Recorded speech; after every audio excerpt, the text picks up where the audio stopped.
ஆர்ஜிகர் மருத்துவக் கல்லூரி மருத்துவமனை முன்னாள் முதல்வர் சந்தீப் கோஷ் தொடர்புடைய இடங்களில் சிபிஐ அதிகாரிகள் அதிரடி சோதனையில் ஈடுபட்டிருக்கிறார்கள். இது குறித்தான முழு விவரங்களோடு இணைகிறார் நமது செய்தியாளர் வெங்கடேசன். வணக்கம் வெங்கடேசன், எந்த புகாரின் அடிப்படையில் இந்த சோதனையானது நடைபெற்று வருகிறது? முழு விவரங்கள் என்ன? வணக்கம். முதுநிலை பயிற்சி மருத்துவர் பாலியல் வன்கொடுமை செய்யப்பட்டு கொலை செய்யப்பட்ட கொல்கத்தா ஆர்ஜிகர் மருத்துவக் கல்லூரி மருத்துவமனையின் முன்னாள் முதல்வர் சந்தீப் கோஷுக்கு எதிராக பல்வேறு ஊழல் முறைகேடுகள் புகார்கள் என்பது தெரிவிக்கப்பட்டு வந்தன.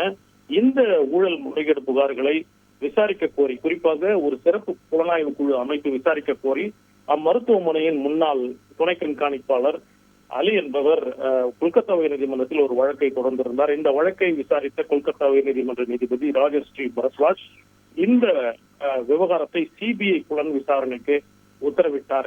இதன் அடிப்படையில் சிபிஐ உடனடியாக வழக்கு பதிவு செய்து தற்போது புலன் விசாரணை என்பது தொடங்கி நடைபெற்று வருகிறது. இந்நிலையில்தான் அந்த ஆர்ஜிகர் மருத்துவக் கல்லூரியின் முன்னாள் முதல்வர் சந்தீப் கோஷ் மற்றும் அவரது உறவினர்கள் நண்பர்களுக்கு சொந்தமான 15க்கும் மேற்பட்ட இடங்களில் கொல்கத்தாவில் சிபிஐ அதிகாரிகள் இன்று காலை முதல் அதிரடியாக சோதனையிட்டு வருகின்றனர். இந்த சோதனையில் இந்த முறைகேடு புகார்கள் தொடர்பாக சில முக்கிய ஆவணங்கள் சிக்கும் என எதிர்பார்க்கப்படுகிறது. உங்கள் முழு விவரங்களுக்கு நன்றி வெங்கடேசன். செய்திகளை உடனுக்குடன் தெரிந்து கொள்ள உடனே சப்ஸ்கிரைப் பண்ணுங்க.